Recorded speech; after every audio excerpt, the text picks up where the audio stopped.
tete mwasi ya mokuse tala esengo azalaka na yango to bofandaka na babiro na bino na bandako na bino partout pona kolanda igete tete mwasi ya mokuse na émission les parcours. Eh bien batata pe ba maman ya solo lo bomoni décor échangé souvent zalaka papa Bob Marley bien igete tete yemoko mais les autres sali penda coupe ya po Bob na HL igete lutete mokuse ya basi moi ça mokuse ye otoye pour to lobela émission na biso les parcours ya mokolo lelo et bien bomoni vraiment cadre changer pambate toye mosika lisusu pona ko luka moko oyo akobimisila biso maloba ya motuya papa Bob mbote na yo mbote mama igete esengo za tala yo na rai ngapena na rai d'accord moko ya bien. Merci beaucoup papa Bob. Bandeko balondeli to tukoloba to ye kokutana moko oya tondisami na bwanya nyonso pe na mayele to lobango lisuna na lingala et puis akobimisela biso makambo ya motuya o ngai noso to ki ya bimisi yango to kamo nzoka nde basuki kaka na monde wana te to kosite yango kana depuis bote pour découvrir yango bino moko tozali na nani papa Bodo to pesi mbote na pe na zongi selibino na bokoto pe na bolimo ya solo papa Bodo éviter soki mama bota kona kombo ya Bodo to papa pesa ko kombo ya Bodo mingi ba mitunaka kombo ne kaka Bodo kombo ba pesa kaka wana sikoyo balandila biso baliba yeba vrai nom na yo ouais vrai nom na ngai ezali Bokabela Moibeke Tombolo Bokutu yambe njompa moela Mosengo Mosenvula prénom na ngai Rock bongo kombo ya lipombo bapesa ngai na mosala ezali Bodo kombo ngo molai papa Bob yo kaini tamako omoni te kutuke na kokia petit angepenga mwa penza mutu na comprendre ezaka molai yo poni kaka mwa morceau kasi kende kaka na abréviation abréviation nango ezaka déjà penza mwa yo pona kaka omoni ekoki na yo Rock Bokabela. La place est là, passe na air ya liste d'appel hein. Ngana kangi Rock Bokabela. Ezaka pena passe. Rock Bokabela. Merci papa Bobo. Bokainga wana. Kaka wana suto. OK. Bodo, l'artiste comédien, l'artiste culturel. Na Katia, République démocratique du Congo en particulier, fait dans le monde entier en général. Les autres sollicités yo pour oyebi penza masolo ya église kimbangiste. Église kimbangiste ils ont fêté bientôt 100 ans na yango. Mais thème na biso mokolelo oto bengi selio ezali bongo Simon Kimbangu le plus vieux prisonnier d'opinion du monde. Alors yozali chrétien protestant mais bakanisa koza catholique. C'est na protestant. OK, yozali protestant. Na wana catholique maman na biso alongola inga na catholique na protestant. OK, vous allez bana balanda banzela ba parents. OK, voilà. Vous allez chrétien protestant. Oui. Mais moi la mission. OK, moi la mission. Impression na ezali papa Kimbangu ka le baba. Oui, avant d'abord tout le de la centenaire. Magasin le parcours et yambi, impression na ezali. Donc ça a toujours été singo, ça a toujours été un plaisir pour Nangai. Ce qui n'a vu Libaku, toute occasion, il y a pour Beta Masolo, il y a Zuluzi Kimbangu. En tout cas, ils ont plaisir mais pour Nangai. Et donc ils ont essayé. Non, d'abord, impressionnant parce que Oyamba mine émission les parcours et c'est mon à travers émission les parcours. En tout cas, c'est mon engagement d'autant plus makasi pour le canal émission le parcours. Pour épée ça, bandeko, pour mon engagement na musika, baye ba parcours nangai et puis to kabolana bango pe no abwania oyo tata nzumbe atia kati na biso à travers musala oyo à travers expérience à vie autoza nango et puis voilà. OK, Rock Bokabela Bodo. Comment sacré comme nangai Rock Bokabela voilà. Bodo. Voilà. Simon Kimbangu, le plus vieux prisonnier d'opinion du monde. Protestant, Oyoyo Zali, kasi Olingi Olobela, Simon Kimbangu, Ponani. Bon, déjà, idée wana, Simon Kimbangu, le plus vieux prisonnier du monde, tout court, n'a aucune inspiration en tant que ça qui visite mon Nkamba. Sur invitation, il y a Mokonzi Naboule. Alors, moi tant moke kaka oto solaki na ye na pokwa wana na butu wana nde epesa ngai inspiration ngai non makambo oyo Fumu Kimbangu aza mutu na biso, c'est-à-dire tozokabola na ye ekolo moko mpona nini biso en tant que artiste mpona nini akoki kopanza sango na ye te mokili yeyeba ke papa Simon Kimbangu oyo aliputa azalaki epai na biso mpona nini tozela il faut mindele nde babetela biso masolo na ye mpo tondimango yango nazwaki ide wana non par rapport na mosala na ngai par rapport na likabo nzambe apesai ngai à travers talent na ngai nabai non il faudra quand même na luka nasala spectacle moko oyo na rejoue ngai moko mais ekozala enrichi na batableau ya peinture ozala enrichi na projection ya multimédia un peu de fond sonore de manière à ce que ezala spectacle moko vraiment contemporain mpona kotalisa mokili que Kimbangu azalaki nani. Est-ce que eza na flatterie te avant mama eketa zwa eza na flatterie te to eza pena na conviction na yo oyo tokoloba conviction moko ya molimo pe conviction oyo eza charnel pene ya kolobela Simon Kimbangu le plus prisonnier.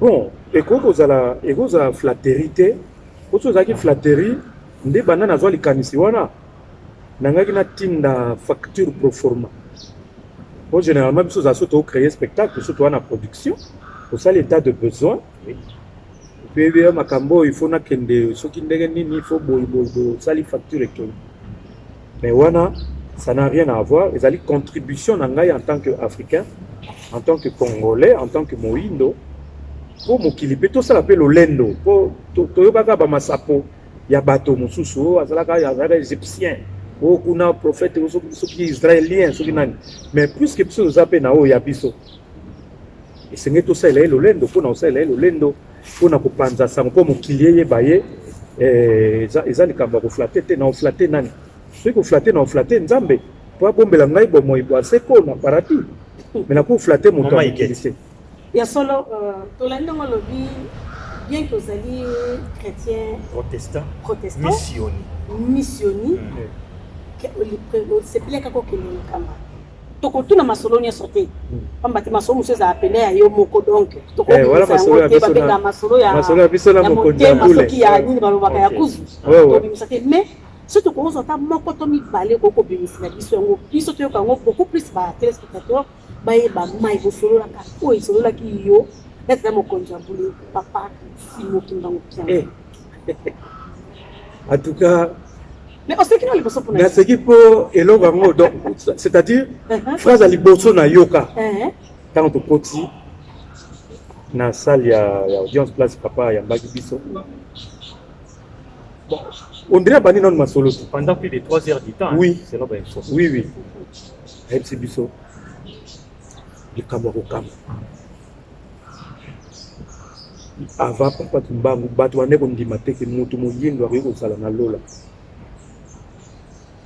bato akoki kondima te ke motu moyindo akoki kozala pembeni ya tata nzambe papa Kimbangu atamwisa mokili atamwisa bato donc wana eza parmi makambo ya minene oyo nasimbaki et là ça m'avait touché et puis na eloko mosusu ayebisaki biso alobi avant batonga église wana oyo eza na nkamba wana avant batonga temple wana donc bamonaka vision ekitaki eutaki donc eutaki likolo ekwei likolo ya ngomba wana donc temple wana ezali ka matérialisation ya oyo baangelu balakisaka yango na vision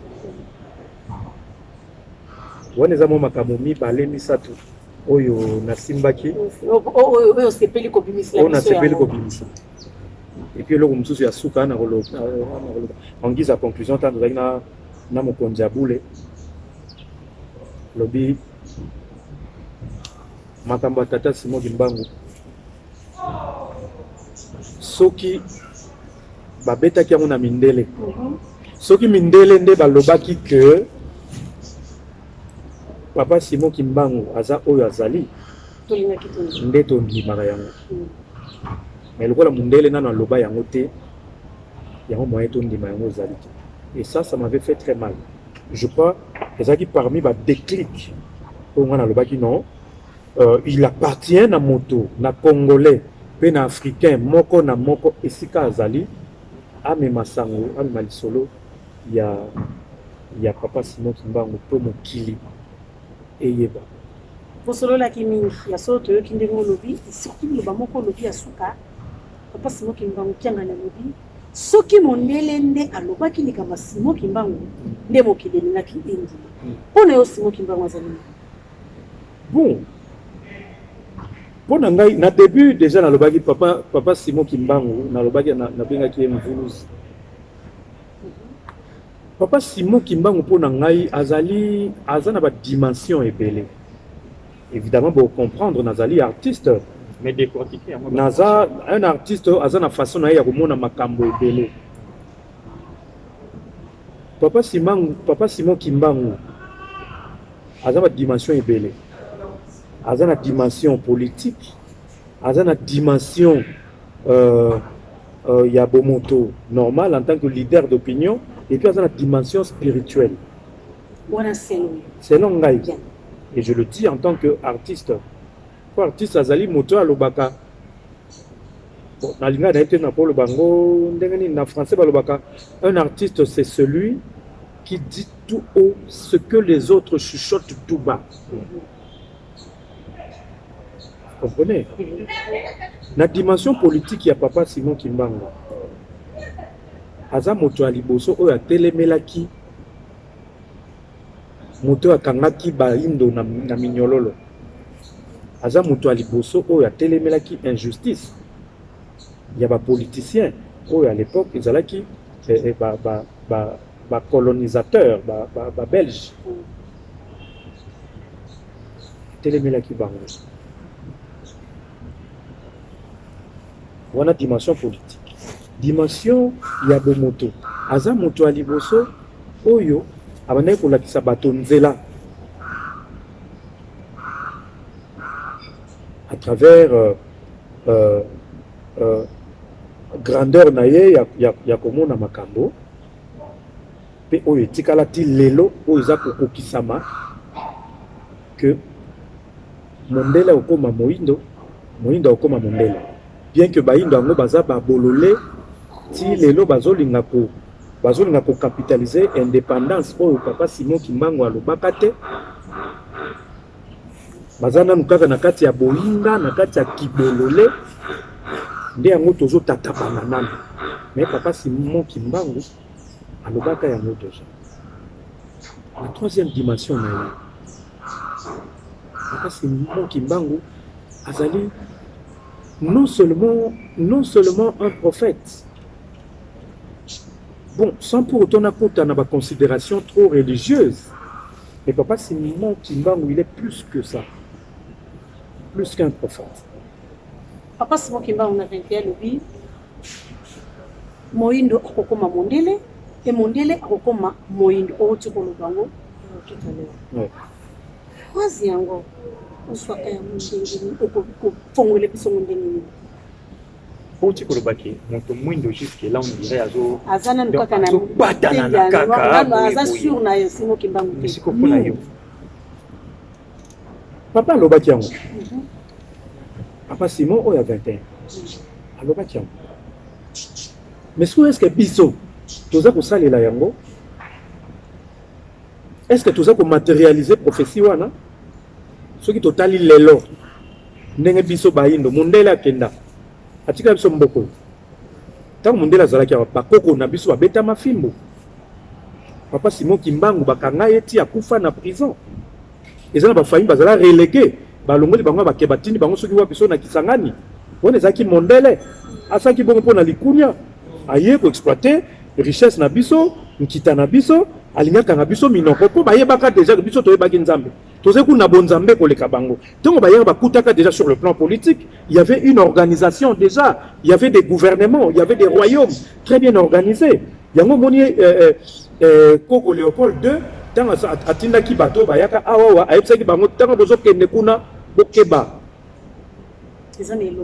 bato wana bayebi déjà makambo bomemeli bango nzambe bayebi nzambe kutu bango babangaka nzambe koleka bino mpo bango bayibaka eloko ya mutu te bazwaka mwasi ya mutu te bayebi bomemela yango bible bobotola bango bonzambe na bango nga nakenda na musée ya Tervuren omona richesse culturelle na biso richesse ya bokoko na biso oyo mindele babotola biso babotola yango soki bapesi yo bible balongoli bokoko na yo nyonso bakende nango olie batumba yango batumba te ezali na musée Tervuren et quand on a visité ce musée bayebisi biso oyo bokomona ezali un tiers ya mayemanso ezali awa sikoyo 2 tiers wana ezani tala esika motuna etelemi biso sikoyo tozosalela yango te comment expliquer totika na mboka na biso moko tozana makambo ezoleka lelo gouvernement ezobima te mpo nani lokoso moto nyonso alingi kaka azala esika mafuta nzoyo ezobima bazotala bonheur ya mboka te omoni mokolo so okei nayebi soki okenda poto ntango ka ozokita na aéroport en tout cas tala bato oyo batosa nzambe mpo nzambe apesa bango mabele eza mpe ata na nkita koleka biso te me batonga yango kitoko basala yango bien babongisa situation sociale ya bato moto asalaka te chômeur bafutaka ye mbongo mwasi soki aza na mwasi te bafuta ye na mbongo na ye na bana na ye soki aza na mobali te pardon soki aza na mobali te bakofuta ye baza na nini. Donc en définitive l'artiste Bodo jusque-là Moïndo Penza associé dans une phrase on a été qui moto munda comme mondele associé yango te ba clairement biso awana ba to sosola yango te ba mona ngalo kola masapo ba mona ngalo kola masapo ba beta yango na village bovandi bo tuko mela lotoko bazo beta masolo ezalaka mokolo moko tata moko boyeso bani mais bazo ba profondeur na yango bazo ko capitaliser yango te. Alors monsieur Bodo lelo nazo benga yo mais c'est toujours benga yo artiste donc comprendre biso na ba kombo la puisque toujours valoriser pe l'art na biso hein ouais peut toujours valoriser aussi tu ndé pour représenter ba artiste et comédien awa na émission le magazine Le Parcours partout na Kinshasa lelo zo mona to na RDC bati ba banderole côté bati le chef de l'état côté bati le papa Simo Kimbangu 100 ans ya église Kimbangu c'était bientôt centenaire 1921 2021 pas na yo particulièrement centenaire wana zo le belawoni ya église Kimbangu centenaire wana ezo le belangai makambo mibale ya liboso ezali esengo komona que banda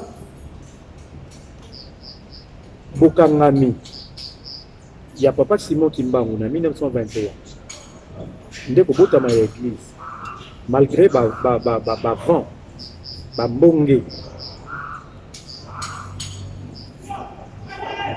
le kimbangisme 100 ans après ils a résister et palangani pe mokili mobimba nde motif na ngai ya fierté yango nde sengo na ngai yango. Alors sentiment ya mibale ya mawa ezali komona que bato oyo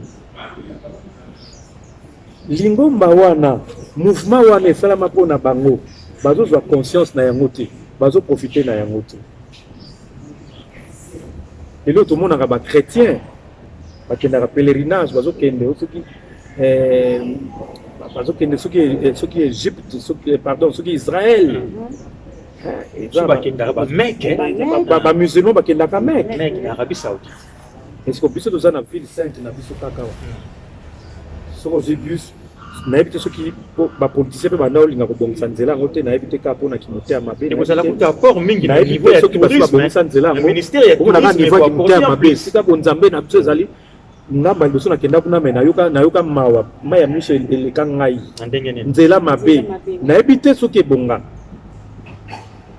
na ngai naloba ville sainte na biso ezalaka pembeni awa wakaka okomika na Mbanzangungu okoti à partir de Mbanzangungu je crois eza soki 45 minutes 2 heures du temps 66 km donc 66 km okoti ça même pas 2 heures du temps son délai ça bien tout le monde mais tokendaka te tomona yango lokumu omoni mundele abebisa tellement biso aliena tellement biso que tomonaka oyo nyonso malamu eza ya libanda eza ya bapaya alors que ya biso moko tozo négliger yango nde mawa na ngai yango wana komona que 100 ans après nazomona te bakongolais baza na lolendo ya kolobake non tozalaka mpe na Simon Kimbangu na biso.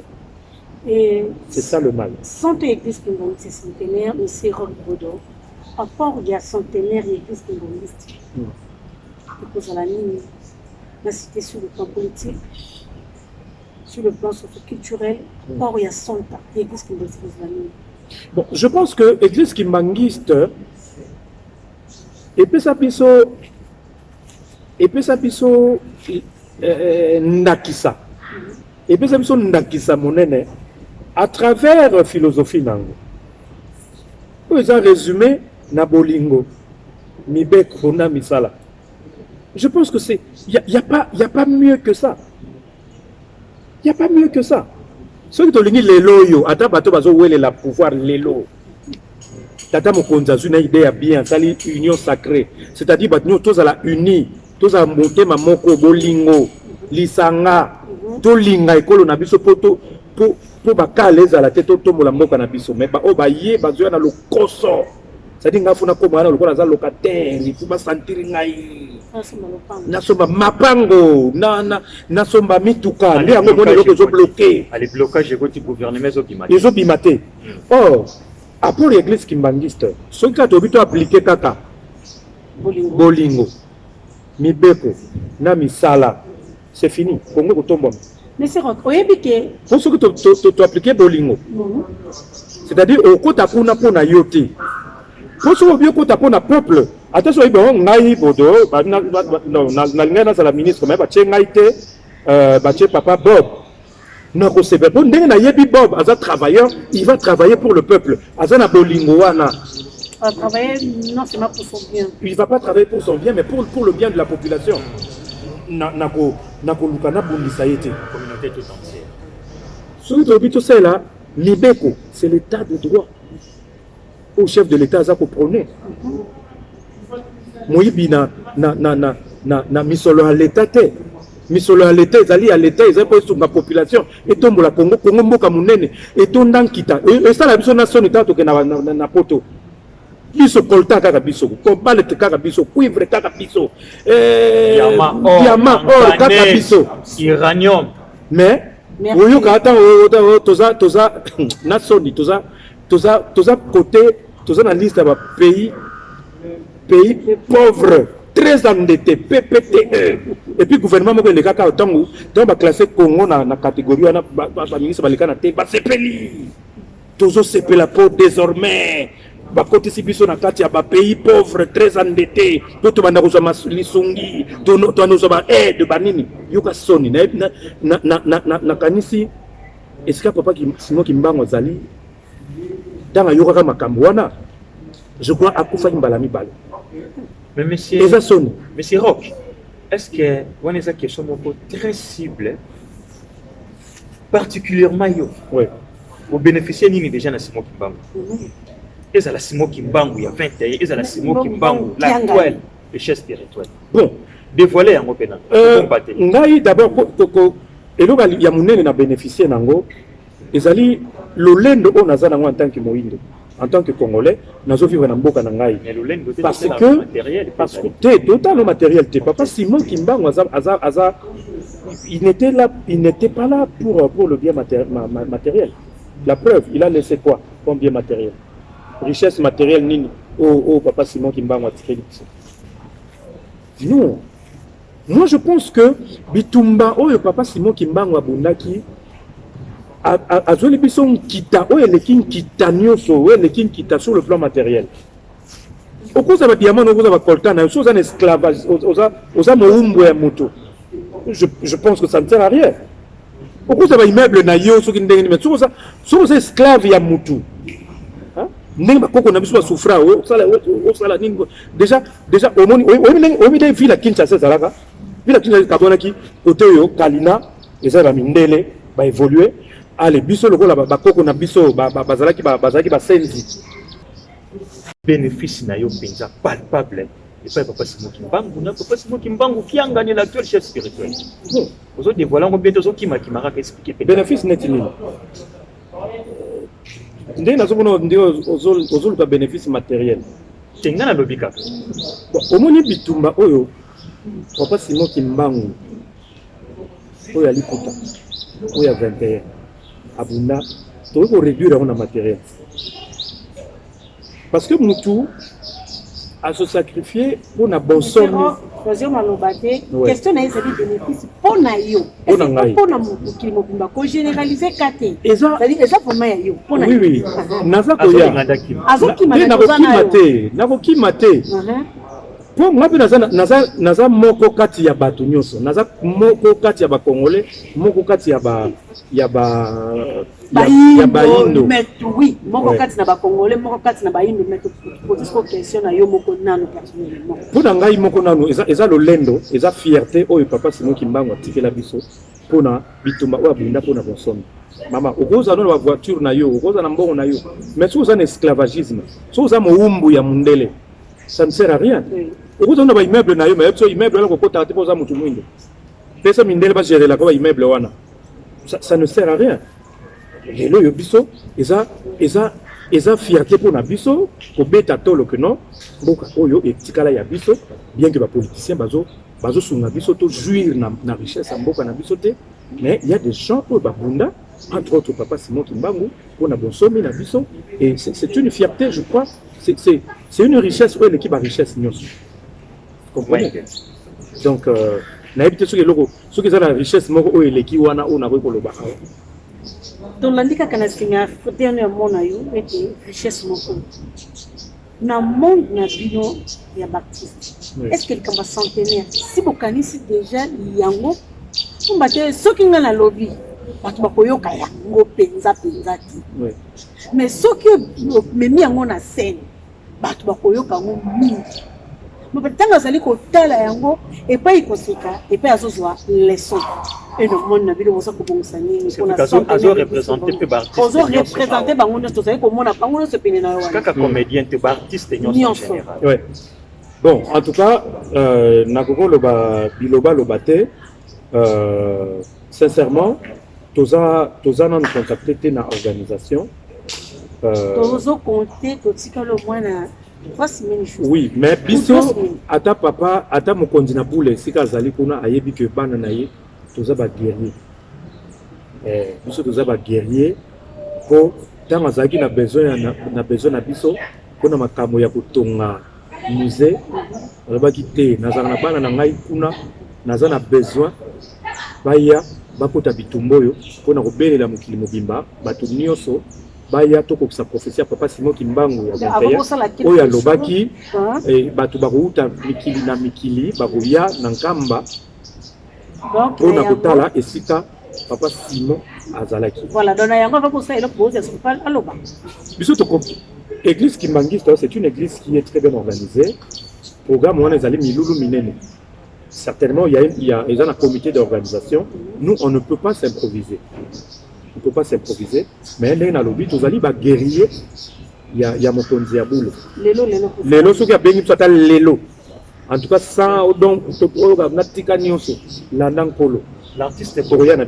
Mais, à titre individuel, nous avons toujours dans le cadre de la création d'un spectacle dans Naïwana, c'est moins important. Je pense que année à centenaire, à le 6 avril, mais on va faire quelque chose dans l'Ouanga. Nous avons déjà un préparatif pendant Kala. Le spectacle Nabiso, le plus vieux prisonnier du monde. Donc il faut y avoir le plus vieux prisonnier du monde. Ils ont sapoté, ils ont cécité, ils ont la vérité. Papa peut parler mon okozali ko beta mais pour le bidi kambo ya tant tozo banda ko tunga musée papa bengisa kibino ko beta penza balobaka beta la tangwa pena mokile yo. Kasi yo attaque Congolais. Bino nyonso. Que puis musée pendant ce tournoi. Obele la qui me nini déjà pour que ça la kuna. Obemi nzanga. ça il cambo boy papa tete olandi depuis la début au sein de son papa Simon Kimbangu au sein de Lolendo parce que va donner richesse bénéfice ça ya malunga d'abord ça ndenge na sali noir ndenge bundela kiso itumba wana et na reconnaissance wana tant on dit que nous avons autonomisé vous allez ba témoin et puis bino moto okenda ki ko preta tango mokile yoki na ba dimension nyonso ozoka kiso pona ko simba mwa lipanga osala mwa mosala mission na popino polo ba ke biso pe totonga ka yango na éviter ça comprendre ngai libanga na biso yango wana biso toza bana papa c'est-à-dire mwana na mwana il faut appeler sa contribution na ye amema libanga na ye na ndenge na ye la contribution na bino na ndenge meza ki kobeta c'est la contribution des artistes kobeta kobelela olingi papa na ngai nani aza sikona ye mutu ayebi ba chiffre tango biso tobetaki kelelo c'est ça notre contribution bien. C'est ça notre contribution. Parce que mutu nyonso azaka kate OK omemi kaya omemi brique OK ça la misala kuna. Mais mutu muso akoza nepe na bureau atini contribution na ye. Alors biso sko en tant que artiste biso to sali songi to beti tanga to beleli mokili mobimba. Botala nkita na biso ezali awa. Ezaka ya bakimbangiste te. Eza biso nyonso. Esengeli boya totonga yango. Et c'est ce qui s'est passé. Et puis to sali yango to senga ki eloko te. Poza musa na biso. Tondimi, tomi kabi, pe tondimi ko contribuer na kotonga lingomba ya papa Simon Kimbangu.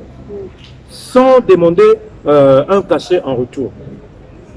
Et ça va ndenge moko na mutu akei, amemi kantina mai, amemi bakayas, et puis voilà. L'artiste Bodo. C'est qui est na souka benza. Mais mon tuna na biso oyo est très importante. Papa Simon Kimbangu, l'interrobel na thème na biso, les plus vieux prisonniers d'opinion. Il y a un monde entier. Mais mingi ba se tonaka. Tout le monde a papa Simon Kimbangu ba lobelaka peut-être ba lobelaka Nelson Mandela, ba lobelaka. Je m'excuse, c'est belé ya bateau. Mais pas na yo. Expliquez dans le petit papa Simon Kimbangu est-il réellement le plus vieux prisonnier du monde? Ça c'est clair. Sur le plan politique, voire même socio-politique. Ça c'est clair. Balobelaka été pour une guerre, il y a spiritualité. On dit la grande di maté, yo mutu moindo oza sur le plan spirituel oza likolo na ye. On dit la grande di mangote, pour parce ba baby sa biso bongo. Basi ba aliena biso, c'est-à-dire mundele pour na ya kotisa biso. Kino yo mutu moindo oza tina te, poza la bien, poza la mundele. C'est ça. Simon papa Simon. Bakanga ila nini? Yo yebi. Na 1921. Ba libéra été. Akufi na prison na nini? Na 50. Na 1951. Ça fait 30 ans d'emprisonnement. Donc on l'a libéré tout compté donc ça a 100 ans parce qu'il va libérer. Il faut libérer akufi na prison. Oui. Akufi na prison. Alors mutu oyo yo mindele batombola ki yende le plus vieux prisonnier Nelson Mandela. Mutu ba franc-maçon. À ça, 27 ans. Quand il y a bakanga en 1964. Il a libéré le 11 février 1990. 27 ans de prison. Si vous avez un prisonnier, il y a Batouana Moussousou, ne ba fouli pour préparer à la vengeance.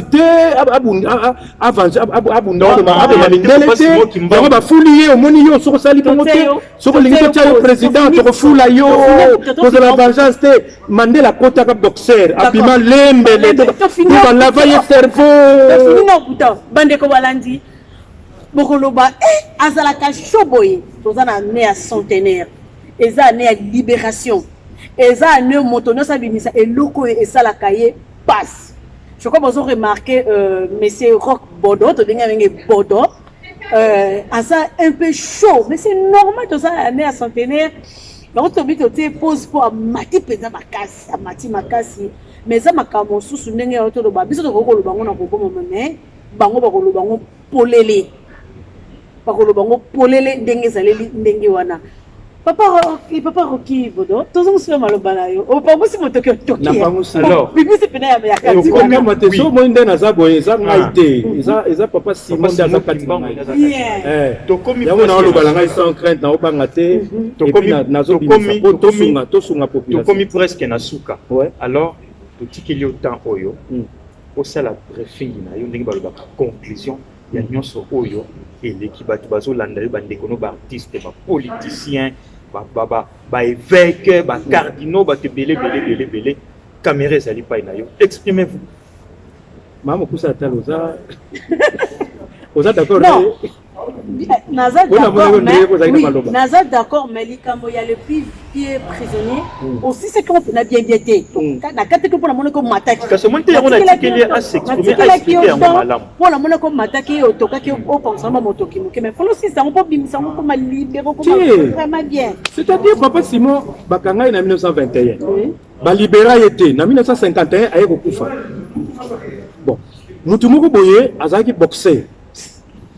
Ane kubunda et puis ake azui manduki abandi pe loko mindele bando boma batu mwindu ibango yepe ake asali rébellion asali milice bango boma mindele bayi bakangi na 1964 après mindele bamundo tellement mukile telemelaki bango yiko tazaki na chance mukile telemelaki papa Simon azaki chance wana muta telemelaki azaki ti yango biso bakoko na ye bana na ye tozo telemela ye alors et on sala ke tango amuno mukile zo lo bateau qui va laver le cerveau. Tu vas laver le cerveau, non? Tu vas laver comme président et tout. On va laver le cerveau. Moutou va commissaire le plus vieux prisonnier du monde. En Afrique du Sud. En Afrique du Sud. Le monde va coûter l'équier. Va laver le cerveau. En contrepartie, va fouiller sur le plan médiatique. Et non, c'est lui le plus vieux prisonnier du monde. En réalité, ça y était, il n'a fait que. Il a fait 27 ans. Papa Simon a sali 30 ans, n'a pas mouru. Na 51 à Koufi, na prison. Je crois procès à réhabilitation, mais plus tard, à l'époque de Mobutu. 2011. En 2011. Le 3 octobre 2011. Alors, il y a un tobi, au moins, ne papa ebisaka biso papa Simon Kiangani ebisa biso makambo so za mindele ne ba lo bango papa Simon Kimbangu Kiangani yango ebisa biso za mindele bazolo bango nde mukilezo ndima nde ba yindo bazo ndima ya to bi anatana mindele ba lo ba yango biso ba descendant ya Kimbangu il faut to lo ba yango à travers misala na biso tout ça ba pandisango tout ça ba artiste il faut mutuna na milieu na ye a mema sango ya papa Simon Kimbangu. Na sepela ki na mona ki récemment na ki kotika papa président Masumu a ki na conférence moko ya responsable de l'église CFMC ya maman Olangi à reconnaître monsieur David. Oui, à reconnaître papa Simon Kimbangu. C'est comme ça que ça devait se passer.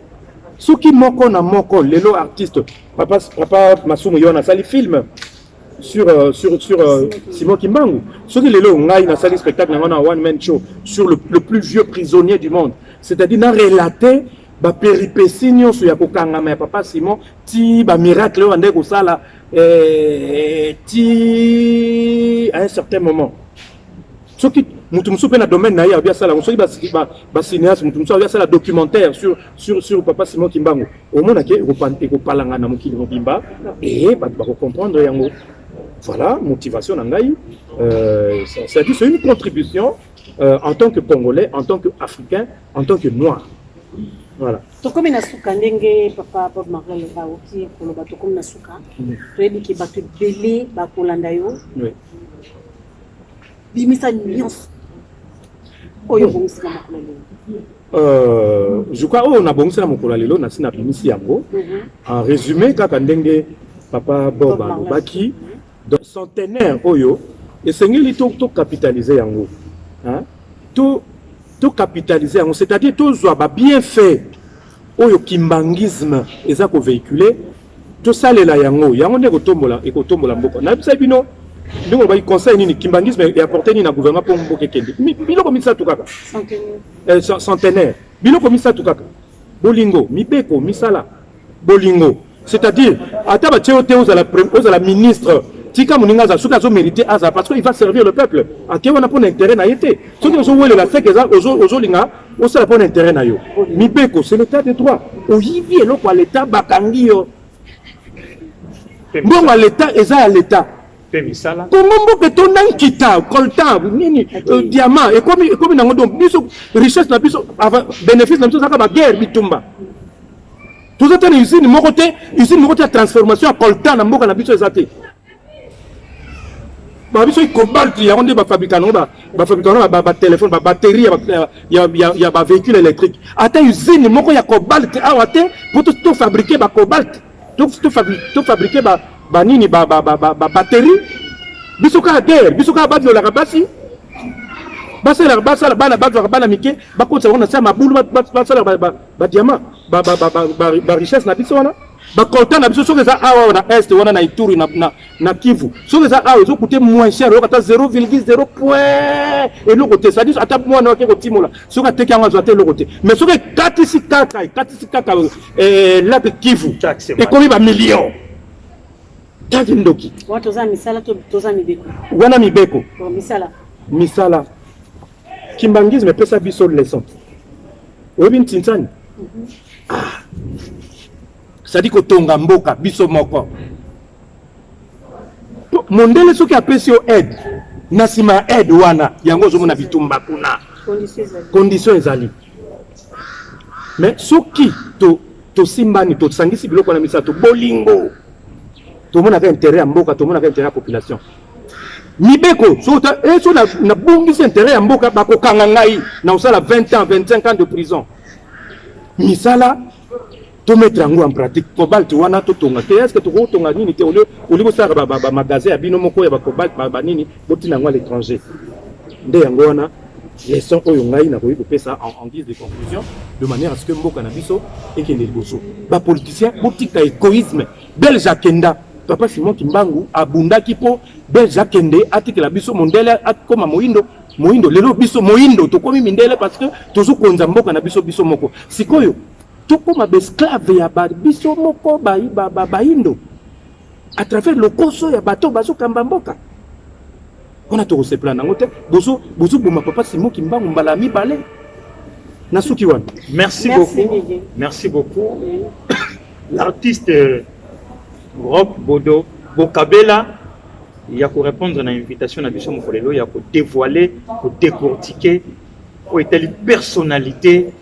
Il y a Papa Simon Kimbangu depuis 1921 qui nous l'élo 2021 ils ont totalisé 100 ans bientôt. Alors avant de ça, Maman Iguette, les téléspectateurs, au moment où sali Dio on a éternel, Dio moko eko kufate. Alors bino oyo bozana ba posa to boza penzana kosala ke lokola papa Rock Bodo Bokabela celle na mokolo ya lelo kolobela papa Simon Kimbangu ezaka ati avant centenaire après centenaire lingolo baki année o eza année à centenaire ils ont continué kino le 31 décembre et vous allez malamu boleka bo contacter biso na ba numéro na biso o ezali na se ya kolobela papa Simon Kimbangu pourquoi pas ko personnaliser to ko valoriser vraiment ba personnalité na bino esika oyo bozali Mama Iguette. Merci mingi papa Bob Marlin. Merci mingi na papa Rock Bodo Bokabela ndingo répondre biso na question biso koleka na magazine le parcours mais tu dis que ça ya sokate tokozonga siko po bato bayeba yo lelo lobeli papa Simon Kimbangu mais lobi siko bayeba yo abotama na nani mama nani papa nani et puis asala ba niveau de étude na ye. Merci Binono Sobandeko Balandi. Merci mingi na maître José c'était biso na debi émission et puis na fait émission. Merci na papa Josper Louaka.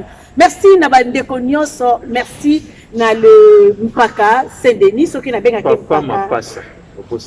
Tangouri na ngambo ya Braza face à Boklaka ba père Bibé dans la ba okunande Tangouri.